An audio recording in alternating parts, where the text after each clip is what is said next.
Ang kwento ay nagpapatuloy, habang ang mga guro na nanonood ng laban mula sa screen ng monitor, ay tila labis na nagulat sa hitsura.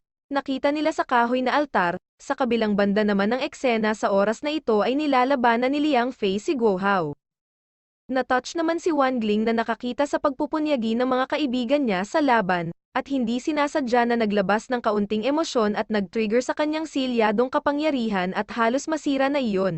Ang Devil Frog, na nagkataong naroroon ay agad na kumilos papunta kay Wang Ling sa pamamagitan ng pagkagat sa leeg niya upang masipsip ang negatibong enerhiya na inilabas ni Wang Ling para hindi mapahamak ang lahat. Agad niyang napagtanto na maaari niyang gamitin ang Demon Frog upang pigilan ang kanyang napakalakas na kapangyarihan. Ginamit ni Wang Ling ang kanyang mahiwagang kapangyarihan upang pansamantalang makipag-ugnay sa Demon Frog hanggang sa makuha niya ang isang bagong selyo. Gayunpaman, binalaan ng Demon Frog si Wang Ling na hindi niya kakayanin ng matagal ang kanyang napakalaking negatibong enerhiya, kaya kailangan nilang manalo sa kompetisyon sa lalong madaling panahon. Para makakuha ng bagong selyo si Wang Ling, nang si Wang Ling na nakipagsanib sa Demon Frog, pagkatapos ay binigyan si Liang Fei ng isang maliit na haplos. Gayunpaman, si Liang Fei ay natangay sa napakalayo na pakiramdam na para siyang nabangga ng isang truck na naglalakbay sa sobrang bilis. Si Guo Hao na nakakita malubhang lakas ni Wang Ling. Tila nasa sabik dahil naisip niya na nagising niya ang nakatagong lakas ni Wang Ling. Si Xiao Bei na nagawang suriin ang sitwasyon. Pagkatapos ay sinabi sa kanyang mga kaibigan na si Wang Ling ay sumanib puwersa na ngayon sa Demon Frog at nagtataglay ng napakalakas na spiritual energy at imposible para sa kanila na talunin siya sa isang one-on-one na laban. Nagtagumpay din si Zhongrong sa fire altar at planong pagtagumpayan pa ang iba pang mga altar. Nang malaman ito ni Tang Jingxi, gumawa siya ng plano para manalo sa laban. Pagkatapos ay inutusan ni Tang Jingxi si Zhang Liuying na umalis upang bantayan ang Earth Altar, habang ang isa pang miyembro ng pangkat ng Faction 59 na isang binata na nagngangalang Liang Shen ang muling babawi sa fire altar. Pagkatapos ay naisip ni Tang Jingxi kung paano manalo sa laban nang hindi nahaharap sa makapangyarihang si Wang Ling. Sa makatuwid, plano ni Tang Jingxi na tapusin ang lahat na miyembro ng Faction 60, at iwanan si Wang Ling mag-isa. Pagkatapos nito hahayaan niyang habulin sila ni Wang Ling, kung patuloy siyang gumagalaw at habang ipinagtatanggol ang altar ng sabay. Kung gayon ang pangkat ng Faction 59 ay maaaring manalo sa laban. Sa kabilang banda, si Xiao Bei ay mukhang natakot dahil si Wang Ling ay patungo sa kanya at hindi niya makita si Zhongrong kung nasaan si Tang Jingxi. Pagkatapos ay hiniling ni Tang Jingxi kay Xiao Bei na salubungin siya sa wooden altar. Samantala, sa wakas ay dumating na si Wang Ling sa metal altar. At pagkatapos ay ni-wake up niya ang walang malay na si Chen Chao. Si Chen Chao ay mukhang nagulat nang makita ang hitsura ni Wang Ling, na pinagsama ang kanyang sarili sa Demon Frog. Gayunpaman, matapos malaman na nagawa nilang pangunahan ang laban sa pamamagitan ng pagkakuha nila sa tatlong altar, mukhang tuwang-tuwa si Chen Chao at niyakap si Wang Ling, at nakakuha ng mga papuri at yakap mula sa kanyang mga kaibigan. Walang kamalay-malay na ngumiti si Wang Ling, na si Chen Chao ay labis na nasisiyahang makita na ngumiti si Wang Ling sa unang pagkakataon. Gayunpaman, ang pinaka-natutuwa nang makita na ngumiti siya ay ang kanyang ama, dahil tiyak na alam ng kanyang ama ang dahilan, at kung bakit noon ay laging nagpipigil si Wang Ling ng kanyang emosyon at damdamin. Ang kanyang ama ay tila naantig ng si Wang Ling. Sa wakas ay napangiti ang mga kaibigan na nagmamalasakit sa kanya. Gayunpaman, ang kanilang koponan na may advantage ay hindi nagtagal dahil napilitan si Guo Hao na tumakas mula sa pagbabantay sa wooden altar. Pagkatapos si Xiao Bei at Tang Jingxi ay dumating doon. Pagkatapos ay ipaliwanag ni Zhongrong sa kanyang mga kaibigan na sa pagkakataong ito ang laban ay hindi maipapanalo na gamit ang lakas lang nila pakikipaglaban. Ngunit kailangang gumamit ng mga tiyak na taktika upang mapanalunan ang lahat ng mga altar, at nahulaan din ni Zhongrong ang plano ni Tang Jingxi na pilitin si Wang Ling na gamitin ang kanyang lakas at alisin ang iba pang mga pangkat ng Faction 60, pagkatapos ay gumawa ng diskarte upang talunin ang mga taktika ni Tang Jingxi. Ang narinig na sinabi ni Zhongrong na siya ang pinakamahalaga sa kanila ay talagang nagpapula kay Wang Ling, na medyo nakakagulat para sa Demon Frog na nakakombine sa kanya at dahil palagi niyang iniisip na si Wang Ling ay isang manhid na tao. Pagkatapos sinabihan ni Zhongrong na ipinagtanggol ni Chen Chao ang metal altar, habang sinubukan nilang agawin kay Guo Hao ang fire altar samantala si Wang Ling ay pupunta sa water altas, Dahil ang pagpunta sa fire altar ay kailangang dumaan kay He Bufeng na nagbabantay sa earth altar, tapos si Zhonrong at Guo Hao ay gumagalaw habang ginamit ang water moves upang makadaan sa earth altar nang hindi nahuhuli ni He Bufeng. Pagdating sa fire altar ay sinubukan ni Guo Hao na gambalain si Liang Shen, habang si Zhonrong ay papasok at inilalagay ang kanyang espada sa fire altar. Gayunpaman, napagtanto ni Tang Jingshi na susubukan ni Zhonrong na agawin ang fire altar.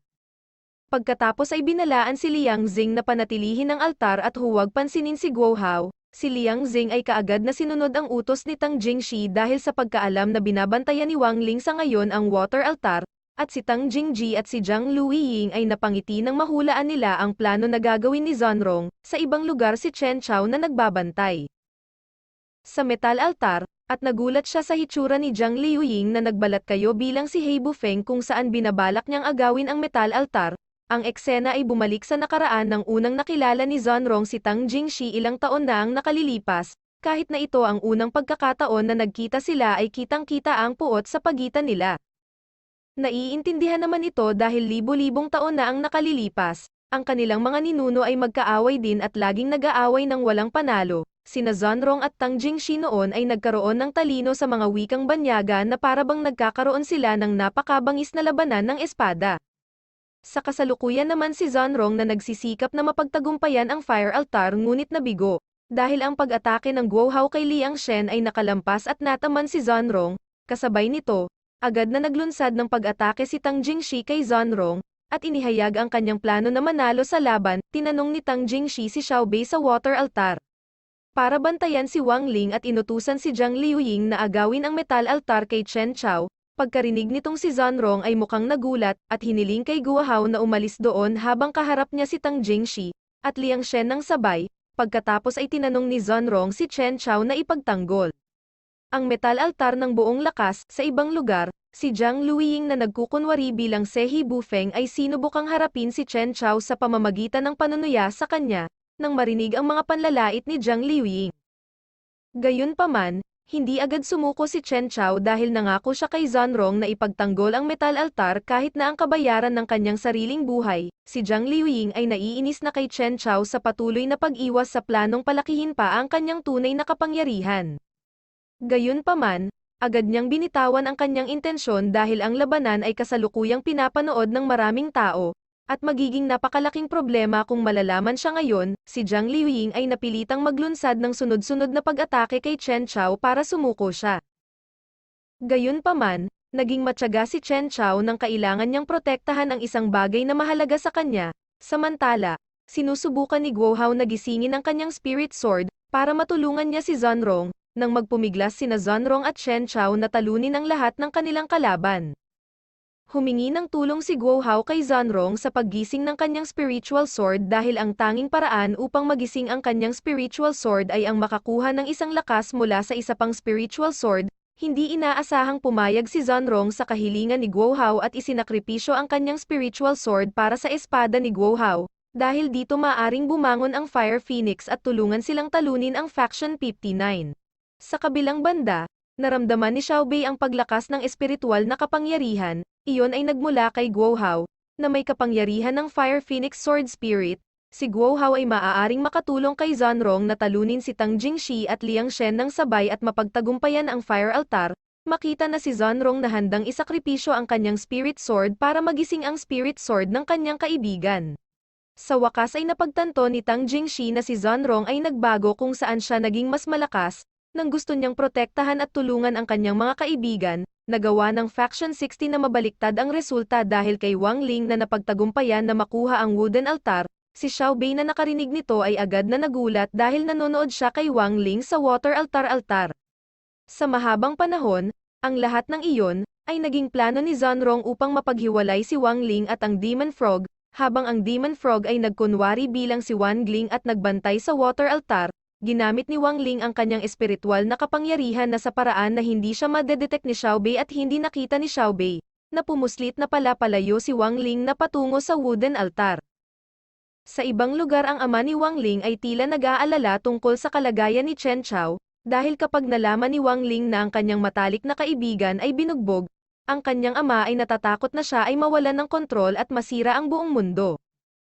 Ang eksena ay lumipat sa nakaraan kung saan si Wangling ay iniiwasan ng kanyang mga kaeskwela mula pagkabata at wala talagang kaibigan. Gayunpaman, pagkatapos ng kanyang pakikipagtagpo kay Zhanrong at ang iba pa niyang mga kaibigan sa Faction 60, dahan-dahang nagsimulang medama muli ni Wangling ang kahulugan ng buhay sa pamamagitan ng pagkakaroon ng mga kaibigan. Talagang nagmamalasakit siya dito at gusto niyang protektahan sila. Samantala, hindi na napigilan ni Zhang Liuying ang sarili, at sa wakas ay nabunyag kung sino talaga siya na matapos talunin si Chen Chao. Nagmadaling umalis si Zhang Liuying upang hanapin si Zhanrong. Si Guo Hao na pumunta sa metal altar upang salubungin si Chen Chao ay mukhang nagulat nang makita ang kanyang matalik na kaibigan na natalo, at malubhang nasugatan.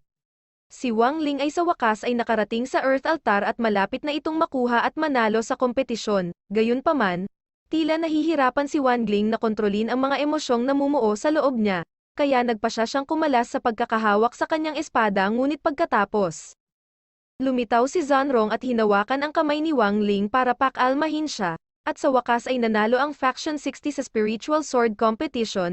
Gayunpaman, hindi nagtagal ang kanilang kagalakan nang dumating doon si Zhang Liuying at agad na naglunsad ng nakamamatay na pag-atake kay Zhanrong na nagpalabas ng kanyang kaluluwa sa katawan at nabasag ito sa mga braso ni Wangling. Agad na nagalit si Wangling at pagkatapos nasira ang seal, kaya sa mga oras na ito ginawa ng Demon Frog na patigilin ang oras, upang hindi sirain ni Wangling ang buong kalawakan. Gayunpaman, ang lakas ni Wangling ay masyadong malakas at madali niyang natakasan ang time and space magic ng Demon Frog. Sa puntong iyon ay inatake niya si Zhang Liuying na nagsisinungaling ng hindi nag-aalinlangan, nang makita ang kalubhaan ng lakas ni Wangling. At sa wakas ay natanto ni Zhang Liuying na si Wangling ay pinoprotektahan si Zhanrong noon pa man. Sinubukan ni Zhang Liuying na labanan si Wangling ngunit ang kanyang lakas ay ibang-iba kaysa sa kanyang at ang buong pag-atake ay ganap na walang silbi para sa kanya. Papatayin na sana ni Wangling si Zhang Liuying, ngunit naalala niya ang pagsisikap ni Zhanrong, kaya sinusubukan ni Wangling na iligtas si Zhanrong.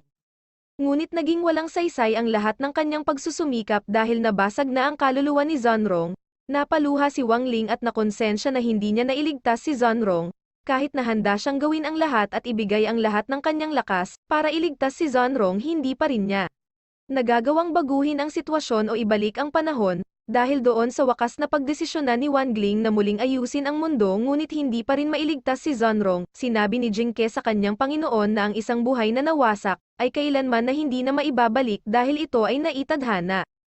Sa madaling salita dahil sa tulong at sakripisyo ng Demon Frog, naibalik ni Wangling ang panahon kung saan siya unang pumasok sa Faction 60 High School ngunit sa pagkakataong ito ay hindi si Zhanrong ang nagtanggol sa kanya sa mga bully kundi sina Chen Chao at Guo Hao. Tila nakita niya si Zhanrong sa paligid niya ngunit wala pala siya roon.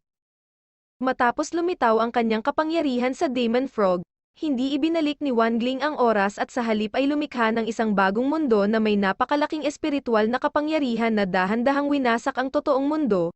Ang eksena ay lumipat at ipinakita ang sitwasyon sa Underworld, kung saan ang pinuno ng Underworld na si Haring Yama ay labis na nagulat sa pagdating ni Zhanrong at ayaw siyang magpanik. Sinabi ni Haring Yama na si Zhanrong ay nananaginip, dahil sa mga aksyon ni Wangling na patuloy na lumilikha ng mga bagong mundo at nagdudulot ng kaguluhan sa buong kalawakan, nagpasya si Haring Yama na ibalik ang buhay ni Zhanrong sa mundo ng mga tao.